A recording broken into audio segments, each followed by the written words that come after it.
As the head of homicide for the Indianapolis Police, Robert Snow's motto was just the facts. So when it came to a concept like reincarnation, Captain Snow filed it away under silly ideas without a shred of evidence. But when evidence of his own past life started piling up, Robert Snow began to change his mind.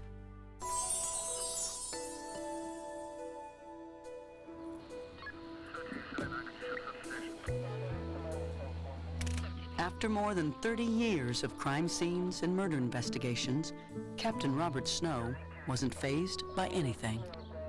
So what made this hardened cop shake with terror at the grave of an obscure painter who died in 1917?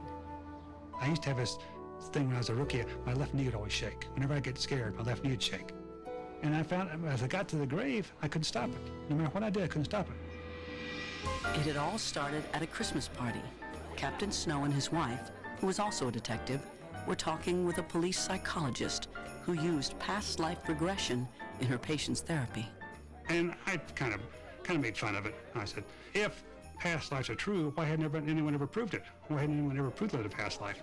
And she recommended that maybe he should go through the regression and see what he thought of it. And at first I said, no, I'm not going to do that. Then I got down to the point, gee, are you scared? And you don't want to ask a man or a police officer, particularly if you're scared. Of course you're not scared. And I agreed to do it. The woman gave Captain Snow the name of Dr. Mary Ellen Griffith. Snow went to her office with a tape recorder and a skeptical attitude. Dr. Griffith was skeptical of his motives, too. When most people come in out of curiosity, most of the time it's whether to prove or disprove it. And so I just had this assumption or maybe intuition that he was here to disprove it. But when Dr. Griffith put him under hypnosis, Captain Snow began seeing strange events he couldn't explain. I think I was as surprised as he was. He probably had more specific details than anyone that I've regressed. It's his street. The late 1800s. There's horses and carriages. I'm on the street, but it's not from today. It's from the 19th century because I can see horses pulling carriages. And I can see gas lights. I see this woman, and we go to an outdoor cafe. I order a glass of wine, and she orders some kind of special water. And we knew this was my wife now. And we were arguing about money. And so I get angry, and I just walk in to my studio. And suddenly, I realize this is where I work. I could just visualize where he was and what he was doing. She says, you work in the studio, so you're a painter? And then suddenly I knew. I said, yeah, I'm a painter. I'm in the studio, and I'm painting a portrait. The woman I'm painting is a hunchback. And at the time I thought it was kind of odd. I thought it was really odd painting a hunchback woman. For almost half an hour, Dr. Griffith guided Captain Snow through his mysterious visions. The detective saw detail after detail of the artist's life. I said, we should have had children. My wife and I didn't have children because my wife couldn't have children. And I kept saying over and over to Dr. Griffith, I'm painting portraits, but I hate painting portraits. I hate painting portraits, but I need the money. So I really need the money, but I hate doing this. Then, towards the end of the session, the visions became more intense. Doctor said the blood clot killed her. I said, she died of a blood clot. They say she died of a blood clot. I said it 3 or 4 times, and then before the next scene came up, the recorder I brought along snapped off and opened my eyes, and it was over with. That was the end. But it wasn't the end. I think about it all the time. I think about it 20 times a day. If I closed my eyes, I could still see the regression vividly clear. But Snow refused to believe that these were memories from a past life. The police detective clung to his lifelong skepticism. He had to prove that everything he had seen under hypnosis had a perfectly logical explanation. My whole idea was to find proof that this was all subconscious memories from this life. That I had seen the painting somewhere before, in an art exhibition, in an art book, or history book somewhere. Captain Snow didn't know anything about art, but he knew how to solve a mystery by investigating every possible clue. I decided what I'd do. I'd go to the public library, go to their art book collection, and thumb through it till I found the portrait. It took me several months, and I went through every single one and didn't find it. Visited every art gallery in Indianapolis, talked to all the art gallery owners, didn't find anything. Melanie Snow partnered her husband in the investigation, but without success. We would go to different stores, bookstores and whatever, and look through books to see if we could locate that picture, and we didn't have any luck.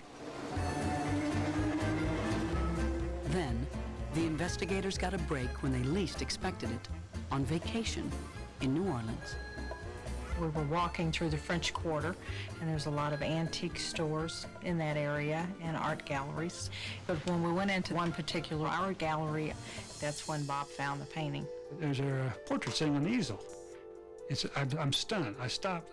Suddenly, it's the picture of the hunchback woman. When I closed my eyes and I could see myself in the studio again, I could see the painting and I could see myself painting it. I could see every single brushstroke. Opened my eyes and there it was. The portrait was by a little-known artist named James Carroll Beckwith. Snow had never heard of him. After Beckwith died in 1917, his work was all but forgotten. So I asked the art dealer, I says, I've seen this painting somewhere before. I said, has this been in a museum or an exhibition somewhere? I said, I know I've seen this before. He said, no, you've never seen this before. He said, it's been in a private collection for years. But if Beckwith's painting had been in a private collection, how could Captain Snow have known about it? Unless he had been Beckwith in a past life. Things like this happen on the X-Files, they happen in movies. Things like this don't happen in real life. Then, Snow discovered there were copies of Beckwith's diaries at the Smithsonian Institution. About 15,000 pages. Now, Snow was certain the details he had seen under hypnosis would be flatly contradicted by Beckwith's own words. I wanted to find one or two things that I had said during regression that couldn't be true. Dates, places, causes of death. You know, he wants to look at all the facts before he makes a decision, and that's very important in police work. Captain Snow dug into the diaries. Every date, place, and cause of death confirmed his visions instead of disproving them. I kept finding one little piece after another that was true. The date of death, he didn't have children because his wife couldn't have children, that he drank wine, that he didn't like painting portraits, that he needed money. All those things, each one was little. Each one was one more little thing to it. And the bad part was he kept confirming all this stuff, and he's believing that he's Carroll Beckwith, and I'm not comfortable with my husband being a reincarnated painter. But probably one of the biggest things I was looking for is when I got to December 5th, 1886, and found a notation that his mother was in church and died of a blood clot. That was the blood clot killed her. When I read the entry about his mother, that was probably the moment I decided this was a life I had lived. I don't think I've ever had a murder case where I have this much evidence. Captain Snow had convinced himself, but could he convince anybody else? I just felt like it wouldn't be received well within the police department and with family or friends. I still sat on this for several years. I was really reluctant to go public at this. This is not something police captains talk about. And it took me a long time before I could actually come forward with it. But finally, Captain Snow started sharing his story with others. After all, he was sure of his facts. I must admit, I've been stunned. The reaction in the police department has been much better than I thought. Case closed, except for one final act. Captain Snow felt he had to make a pilgrimage to New York State.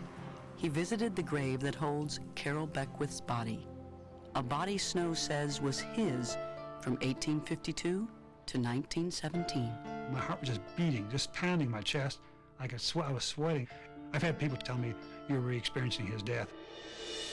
Did Captain Snow re-experience the painter's death and life? He says he's proven that past lives are real. I'm a cop. My job is investigation. People want to believe it, that's fine. If they don't want to believe it, that's fine. But to me, what this proves is that I carry Carroll Beckwith's memories in my mind, and I obviously was Carroll Beckwith.